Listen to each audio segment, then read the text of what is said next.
I want to wish you all a very good afternoon, and I greet you in the name of our Lord and Savior, Jesus Christ. Once again, I welcome you to this worship service of the Pohkseh Presbyterian Church. Today's service is a very special service because Christian churches all over the world remembers a very special event in the Bible and in the history of the church, and that is the pouring of the Holy Spirit on the day of the Pentecost. Therefore, today we remember the miraculous work that God did 2,000 years ago. We are very happy to have here with us this afternoon Reverend R.G. Lalu, who will share to us from the Word of God. And we pray that God will bless us through His Word. Before we hear the message this afternoon, and before I give this time to the praise and worship team to lead us in a time of praise, let us just look to God in prayer. Heavenly Father, we want to thank you for this beautiful day that you gave us. We want to thank you, Lord, especially as we remember this very special day that more than 2,000 years ago, you had poured out your Spirit among your people, Lord. And today we seek again the grace that you will pour out your Spirit on us, Lord, as we listen and as we hear your word. Speak to us through your servant, Lord, at this time. And bless us, Lord, abundantly. In all these we ask in the name of our Lord and Savior Jesus Christ. Amen.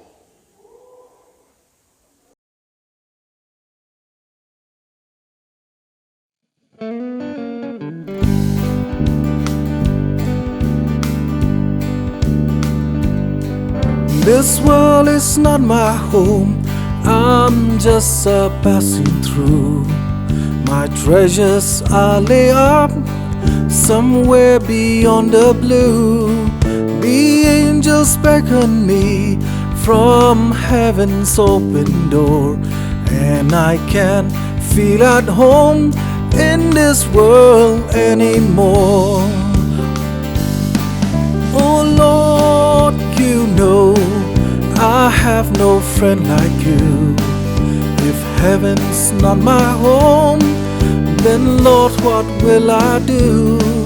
The angels beckon me from heaven's open door, and I can't feel at home in this world anymore.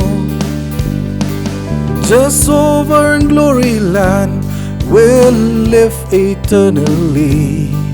The saints on every hand are shouting victory.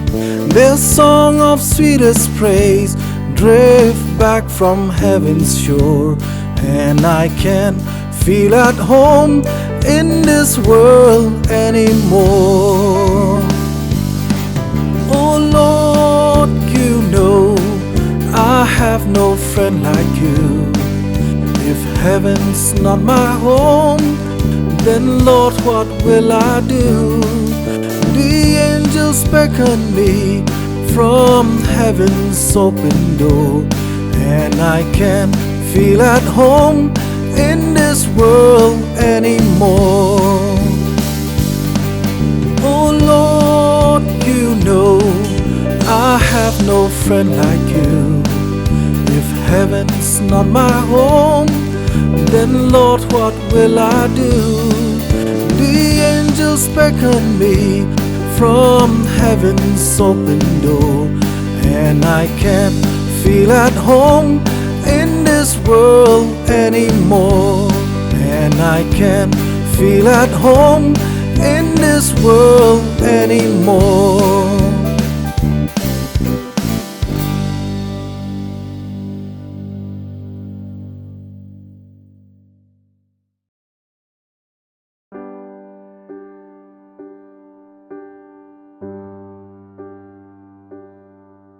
Create in me a clean heart, O God, and renew a right spirit within me.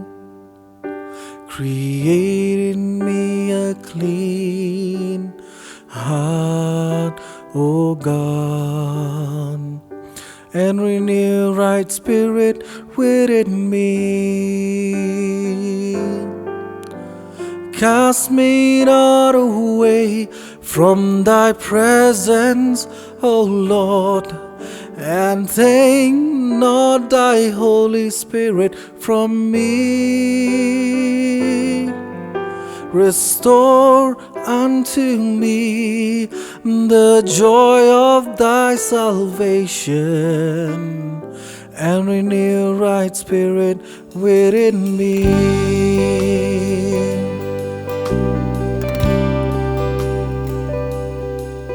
Create in me a clean heart, O God, and renew right spirit within me. Create in me a clean heart, O God, and renew right spirit within me. Cast me not away from thy presence, O Lord, and take not thy Holy Spirit from me. Restore unto me the joy of thy salvation, and renew right spirit within me. Cast me not away from thy presence, O Lord, and take not thy Holy Spirit from me. Restore unto me the joy of thy salvation, and renew right spirit within me. And renew right spirit within me.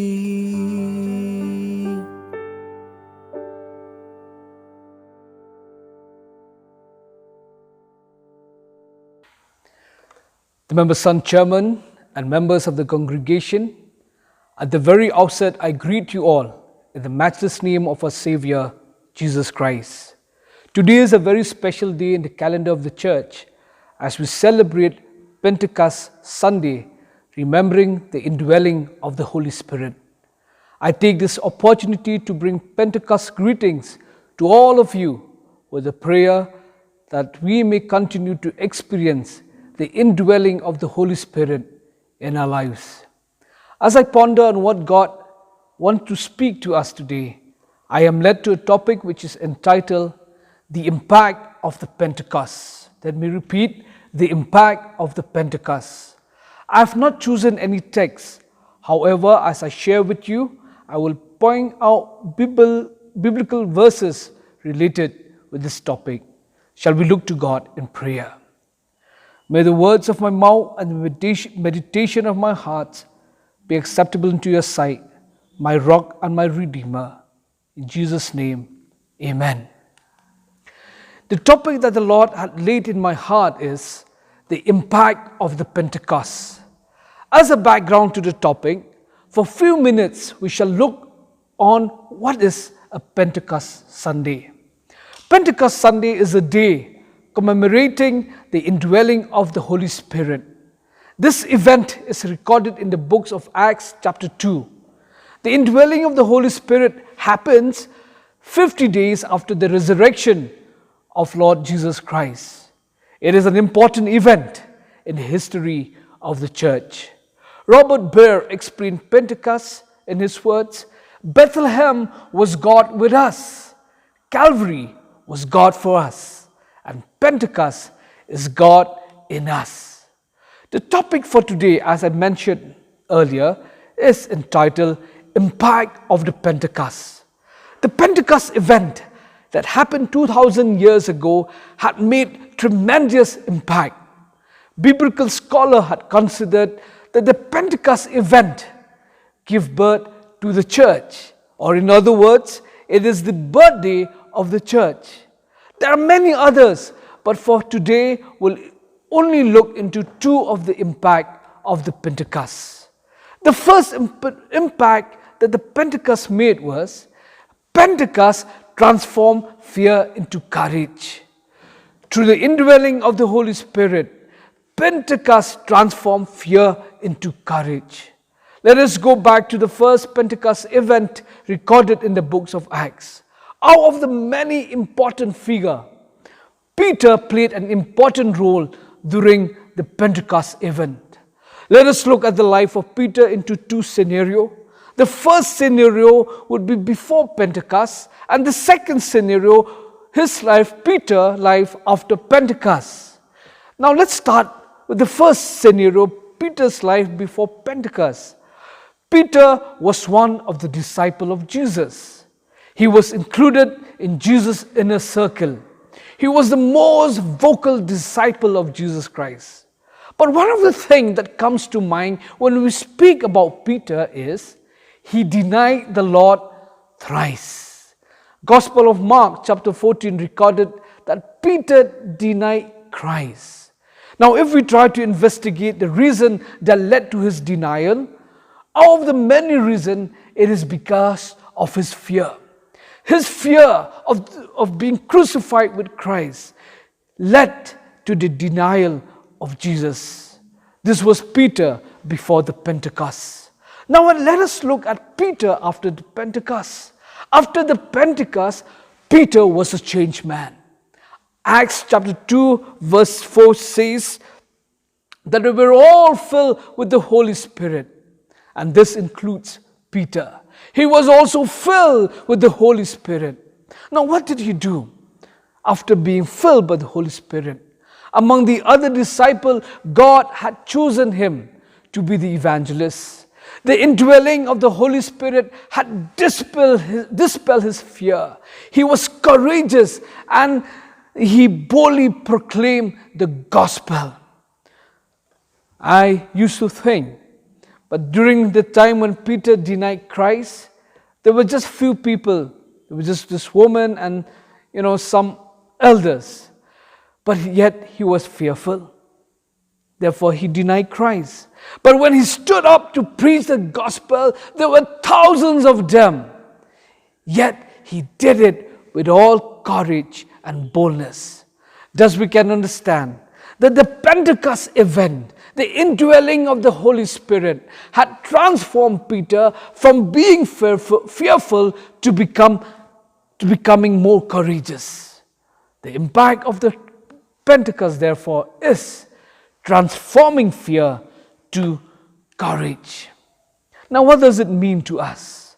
As we celebrate Pentecost Sunday, remembering the indwelling of the Holy Spirit, it reminds us that the Pentecost event can transform our fear to courage. The indwelling of the Holy Spirit can dispel fear and bring forth courage. Now, speaking of fear, my dear brothers and sisters in Christ, we cannot deny the truth that fear is a reality that we experience, especially during these trying times of a pandemic. Now, what is fear? Going with the acronyms of fear of the word fear, F stands for false, E stands for evidence, A stands for appearing, R stands for real. So fear is the false evidence appearing real. You know what fear can do?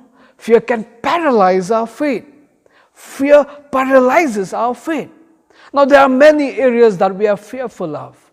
We fear to witness Christ, fear of the uncertainties, fear of being affected by COVID-19, fear of the unknown, fear of sicknesses. I believe that there are also among us watching this program who are under the control of fear. In the church, I was doing a collection of prayer requests shared by people, shared by church member, and to my surprise, that majority of the prayer requests is on fear. But we thank God that as we celebrate Pentecost Sunday today, in the midst of fear, the indwelling of the Holy Spirit will dispel all fear. We don't have to live in fear. 2 Timothy chapter 1 verse 7 says, "For God had not given us the spirit of fear, but of power and of love and of a sound mind." We remember Stephen, one of the apostles, during his last hours of his life, in the midst of people who were ready to stone him to death. He displayed courage. And you know why? The scripture tells us that he was filled with the Holy Spirit. Similarly, with the other apostle, when they are asked to stand in front of the Sanhedrin, they are asked to deny Christ, to deny their faith, or face the consequences. Acts chapter 5 verse 29 says that they displayed no fear. My dear brothers and sisters in Christ, if there's anything that we can take away from the Pentecost Sunday celebration, it's the message that the Holy Spirit can transform fear to courage. Now, the second impact of Pentecost is the disciples were empowered. Turn with me to Acts chapter 1 verse 8. This is a very familiar text which is found in the scripture. The word of God says, "But when the Holy Spirit comes upon you, you will be filled with power, and you will be witnesses for me in Jerusalem, in all of Judea and Samaria, and to the ends of the earth." These are verses speaking of the promise of Jesus Christ to send the Holy Spirit to empower the disciple, the apostle.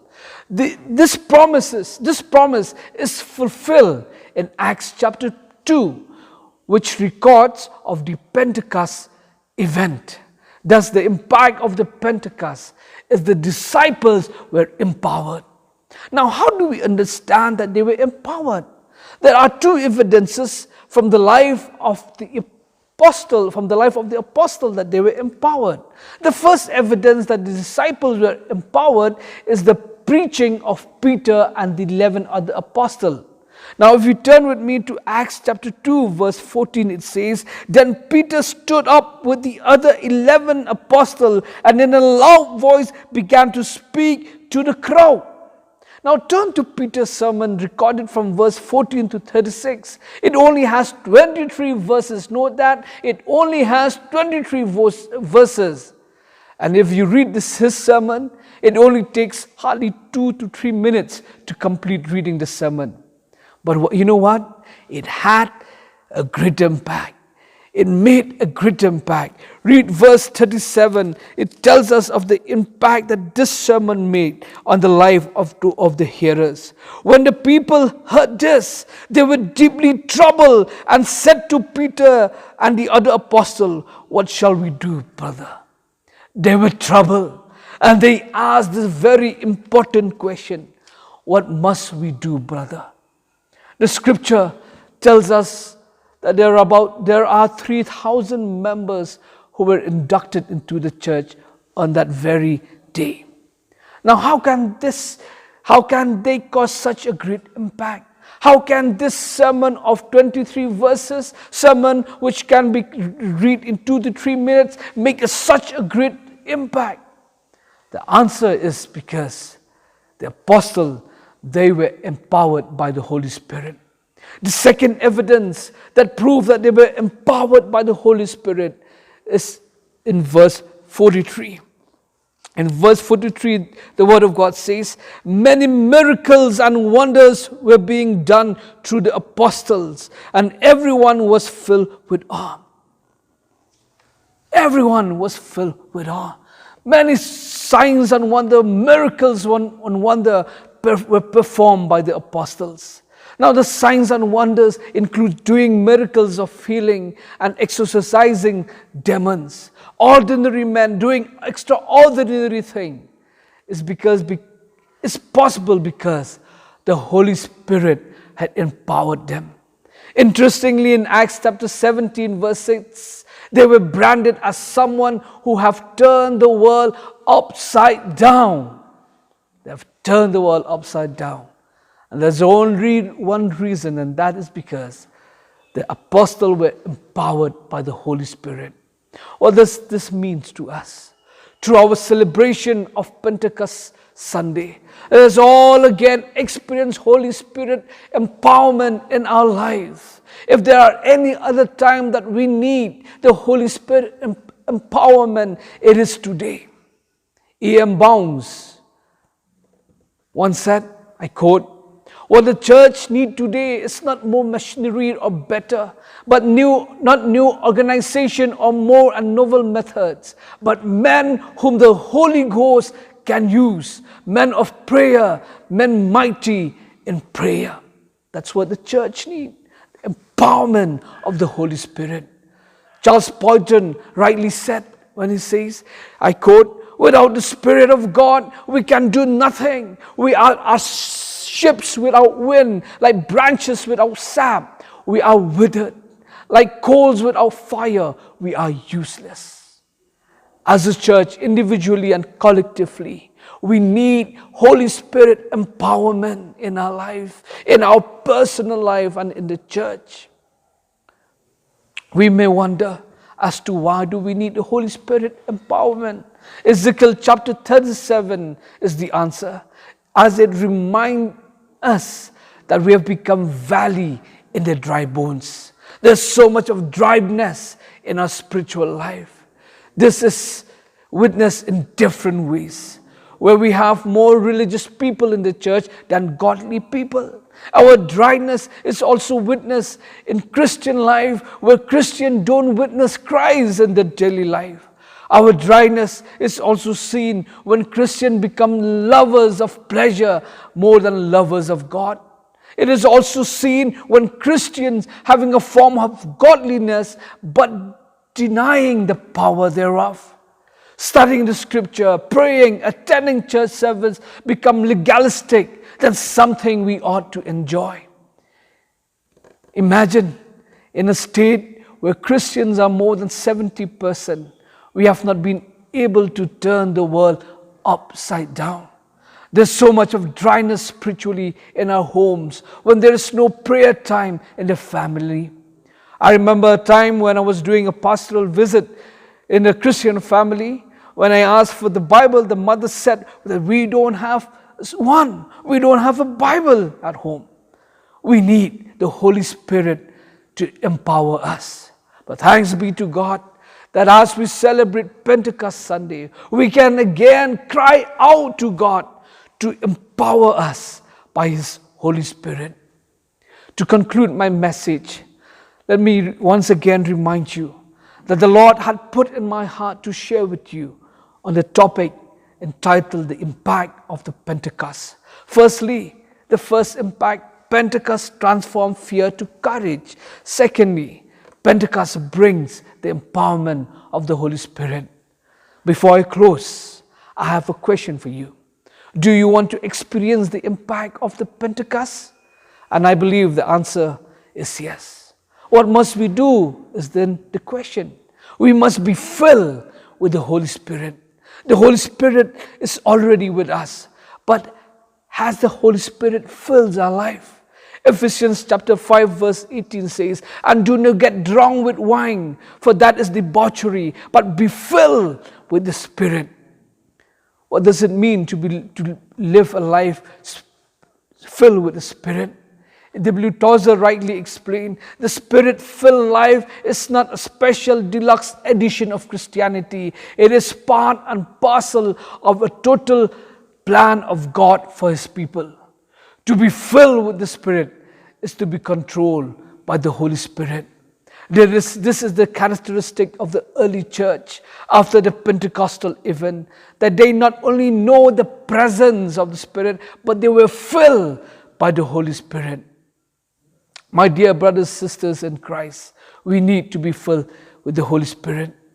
There is a difference being filled and knowing the Holy Spirit. But we need to be filled with the Holy Spirit. Let me illustrate between a life knowing the presence of the Holy Spirit and a life being filled with the Holy Spirit. Imagine I have an empty glass here in my hand. If I pour a single spoon of water in this empty glass, what do you say? We would say that there is water in the glass, or water is present in the glass. But if I fill this empty glass with water and the glass is full, what do we say? We would say that the glass is filled with water. There is a difference between a life knowing the presence of the Holy Spirit and a life being filled with the Holy Spirit. Finally, before I close, if we want to be filled with the Holy Spirit, what must we do? The Bible has given us a few steps in order to live a spirit-filled life. The first thing that we must do is we must thirst for the Holy Spirit. We must thirst for the Holy Spirit. If we turn with me to the Gospel of John chapter 7 verse 37, it says, "On the last day and the most important day of the festival, Jesus stood up and said in a loud voice, 'Whoever is thirsty should come to me, and whoever believes in me should drink. As the scripture says, streams of life-giving water will pour out from his side.' Jesus said this about the Spirit, which those who believe in him were going to receive. And at that time, the Spirit had not yet been given because Jesus had not been raised to glory. We must thirst for the Holy Spirit. And the second thing that we must do, we must repent from our sins. We must repent from our sin. Acts chapter 2, verse 38, which is part of the sermon preached by Peter.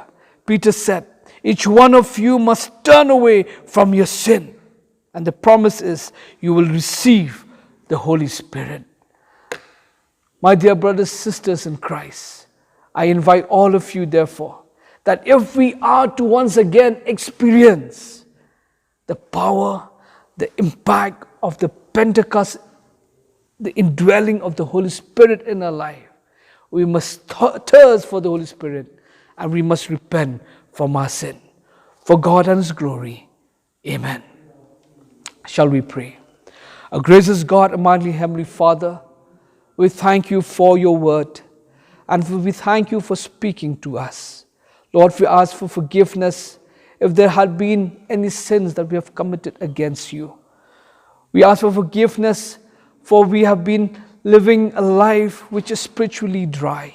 But we once again ask you to fill us with your Holy Spirit, that once again may we be empowered and live a life pleasing to you.